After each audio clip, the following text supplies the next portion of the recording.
So welcome to our sessions tonight. So we've got a session this evening on ECLO services. Now I think ECLO services and ECLOs are amazing. I just do. I thought they've been brilliant from the day that somebody decided they would be a good idea. So we're going to meet an ECLO. Then we're going to talk a bit about registration, because one of the questions I get asked a lot within my role is about registration. And then we're going to talk to a ROVI or rehabber from Lambeth Borough Council. So I'm hoping I got that from your email address, so I'm hoping I'm not telling porkies. So for those of you who don't know me, my name is Colin Daniels, and I'm the Working Age and Young People Service Manager for the Macular Society. We're on a full webinar package this evening, so you'll find yourself you are muted and you can't share your screen or anything like that, but we really encourage you to join in this conversation. We're going to try and keep it as informal as possible tonight. So if you want to ask any questions at any point, just pop them in the chat function, which is available. Just ask the questions, and as usual, Jess, my PA, is floating around, and she'll sort of speak them out to me, and I'll ask the speakers the questions as we get to that a bit later. As usual, the session is being recorded, so if you have to duck out or anything, you miss anything, you can watch it back. So anyway, so without further ado, as they say, so we have two speakers this evening, which is great because you don't have to listen to me. So the first is someone I've known for quite a long time. I'm not going to say the word very because that's rude. I met Jen when I was working for Action for Blind People a number of years ago. So this is Jen Bacon from West Suffolk Hospital, and she's an ECLO. So good evening, Jen. Good evening. Thanks for having me this evening. Yes, I've known Colin for many years. I'll say many. I think I've been in my role for 12 years now, which so I'm the Clinic Liaison Officer for West Suffolk Hospital. I started working with Action for Blind People as a pilot scheme. Me and a colleague in Ipswich Hospital did that, and it was a big success. It was something that we were both passionate about. My journey in terms of sight loss started when I had a son. He's now 15. Sorry, Colin, he was a baby when I met you. He's now 15 and he's visually impaired himself. So that was where my sort of start in terms of wanting to make sure there was more support in hospitals. And so I started at West Suffolk 12 years ago. And the role has really sort of been adapted since. So really what the role is it bridges a gap between the health services and the community services, just so that we make sure that everything is as accessible as possible and people are reaching their potential and their quality of life is maximised as much as possible. So my role is really to see people when they're first diagnosed with a condition. It used to be that the ECLOs were kind of just a one-off point of contact, so you sort of saw them once or twice, but in my experience you see them quite a few times in their sight loss journey, because everyone's needs are different at different times. So at the beginning, when they're trying to digest that information, it's about putting them in touch with places like the Macular Society, sensing change. For us, that's sensing change, it's the sensory services. And it's just allowing them to know what support is available. And that can be talking about their diagnosis and the treatment plans as well, especially with macular conditions where we're looking at injections, and that can obviously be quite frightening for people. So it's about talking through that process and being there for them for that as well. And then often once they've started their treatment, and sometimes the sight is kept where it is for as long as we can, but sometimes the sight can deteriorate, and that's when I come back in again, is to look at where the challenges are for that person at that point. So it might be that it's now starting to impact their jobs, or it might be impacting driving, or it could be if they're elderly, it's more difficult living alone. So everyone's so different. So the great thing about the ECLO service is that you can tailor make it to who you're seeing. So yeah, that I absolutely love it. in terms of it moving forward slightly, I also train members of staff within the hospital as well to be more visually aware. So I go around the wards and train different consultants and nurses and staff as well on sighted guiding, so that patients that come in have that confidence in staff, and that they are more, there's some more awareness there. So that's a big part of the role as well. And also my role has developed because I'm I'm about to do my last year of my degree in psychotherapy and counselling. So I felt that our patients, there was a lack of long-term support, and for me it felt quite, I was quite passionate about making sure that I was as qualified as possible to be able to support people with a good understanding of loss and bereavement, because obviously sight is that loss, and I felt that the ECLO service, it would complement that. So we're looking at starting counselling clinics probably after Christmas, once I've qualified really. But I'm also doing that within the sensory services at the moment as well on a placement. So I am seeing patients for counselling as well for sight loss. So yeah, it's sort of really sort of evolved over time. I'm just looking at time, sorry, I'm going to babble on. But I think that the main thing about the ECLO service is that patients have a point of contact, so that they have an advocate for them. So we often have patients that might not have had their answers adequately met when they come in for clinics, and they might be frustrated and upset, or they want some support in making sure that they understand what's happening. So my role is to really network with the staff as well and flag up any problems, or to make sure that I'm with the patient if they need somebody to help listen. So it's really important that that I'm there as I'm trying to think of how I'd put it in terms of for the staff. So have to have a really good relationship with the staff that I work with, and all the local services as well, because the ECLO service is only as good as the services that are available.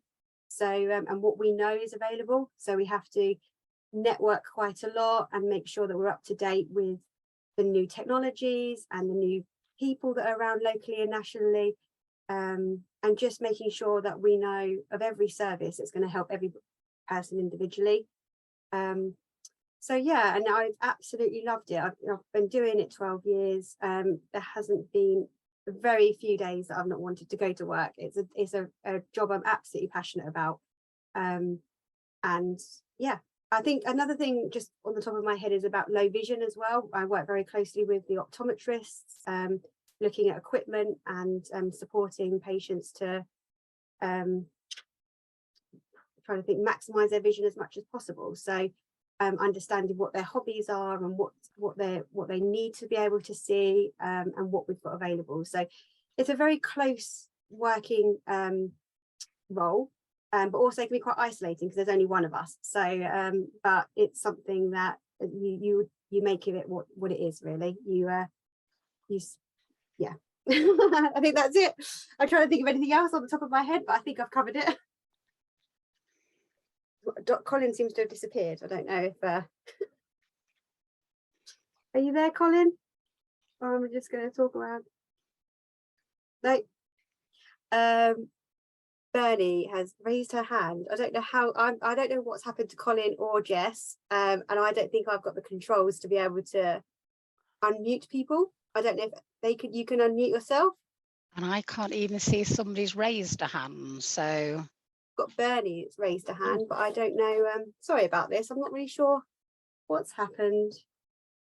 But I'll tell you, I know that Colin wanted me to talk about the registration, because he finds that he gets a lot of questions regarding what registration is and are people eligible for that. So I can waffle on about that until he turns up. But yeah, so registration is really important to link people into the services that are available. So it's not always imperative. It's not something that has to be done. You can link in with services regardless of registration. But it's really good evidence to be able to prove that you have a sight loss if you are in that criteria. So to be registered as partially sighted, you would need to have significant sight loss in both eyes. So it's not just if you lose one eye, you can be then registered partially sighted. You have to have vision loss in both eyes. And you obviously cannot be registered and hold a driving license. Those two things don't go together. However, if your vision is at a point where you could be registered, you wouldn't be eligible to be driving anyway. So that's the questions I get mostly around registration. It can help you if you want to claim extra benefits, because like I said, it has that supporting evidence. Again, it's not necessary. You can still claim benefits without registration if your vision is affected, but it is good supporting evidence. And in our department, what happens is that once a patient is in criteria, the consultant will refer them to the ECLO, which is myself, and I will go through what the process is and talk to them a little bit about the social side of things so that I can refer to the sensory team with all the information. And then it goes back to the consultant for signature. And then I send that out to the patient. It goes in their hospital notes. It goes to their GP. And it goes to Moorfields Eye Hospital, which is where the Royal College of Ophthalmologists collate their information. And I'm trying to think, there's one more place, and then I personally keep a copy. So there's different copies that are available.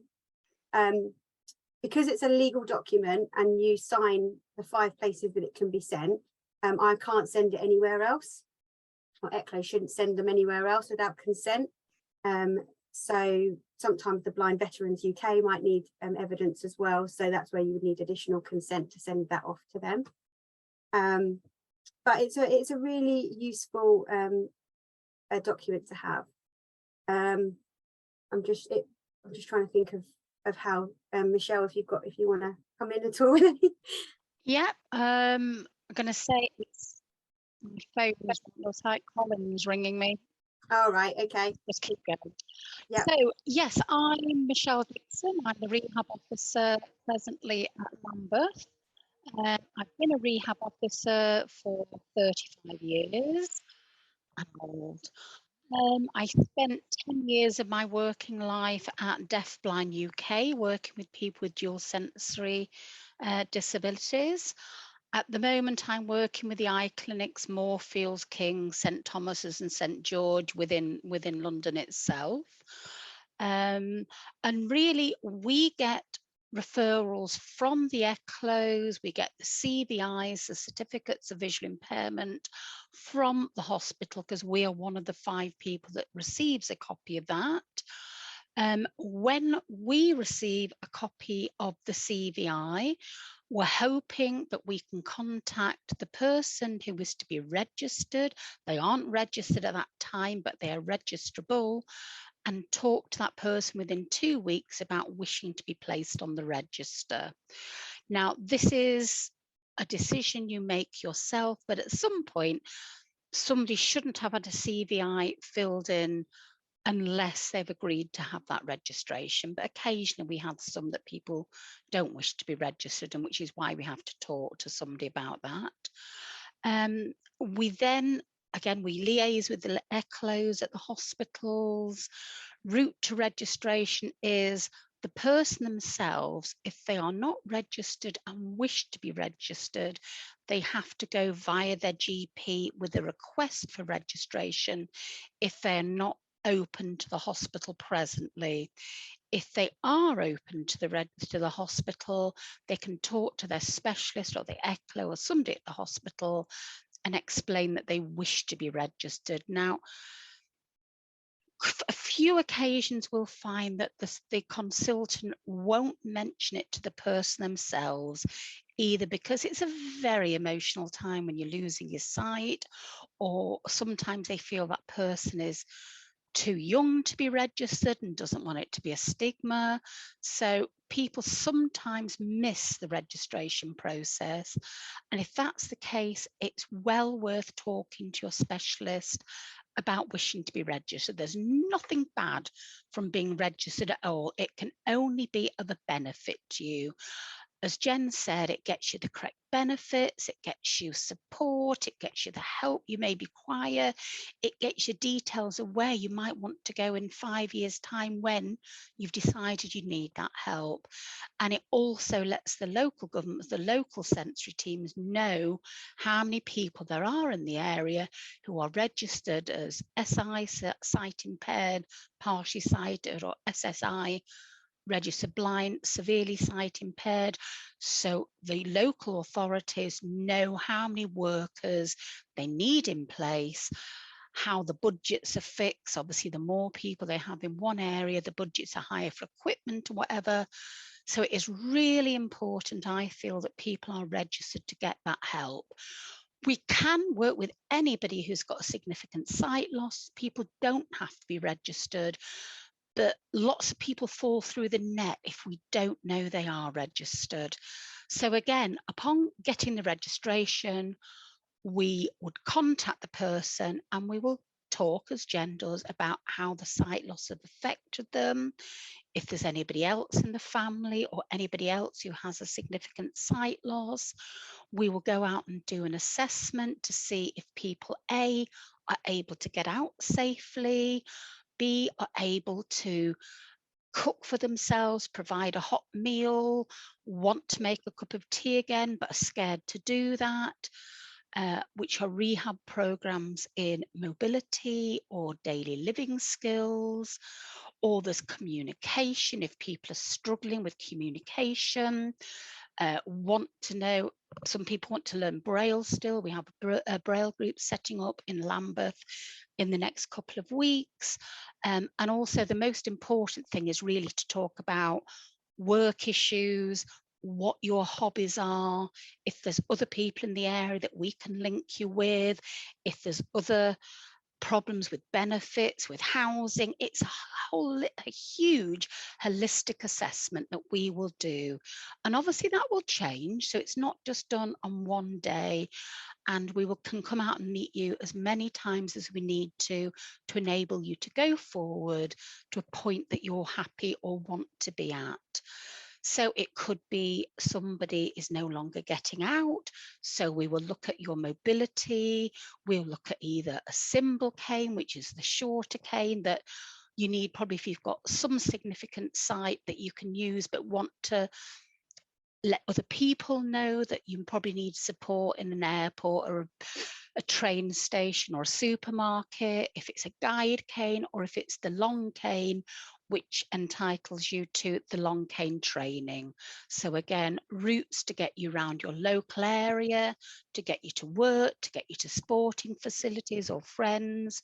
And also if somebody is looking at applying for a guide dog, we would have to do 3 routes with that person so that they are able to direct the dog and know where they're going, because the dogs don't pick up, and you can't say to a dog, take me to Boots or take me to the butcher's. You need to know how to identify where you're going and where you are at any point. So like I say, there's mobility, there's daily living skills, and there's a lot of equipment available to you. Now, I do know each area and each borough works slightly differently with what they offer people. In Lambeth, it is fabulous if I can say that this person needs this bit of equipment or this kit because they need to do this, I can get it. Other boroughs aren't always that good, but there's ways we can get around that, and it's how you work with management and budgets and things. So again, we will set up any referrals. We network with all the agencies in the area, in the borough, nationwide. So it's a case of knowing who's where at what time, who can do something to help that person. And sometimes it's a case of thinking outside the box. Sometimes what we're wanting isn't available. So we think of other ways of doing things. I think the whole role of being a ROVI or rehab officer is to get things done, whichever way is legal and whichever way is the quickest.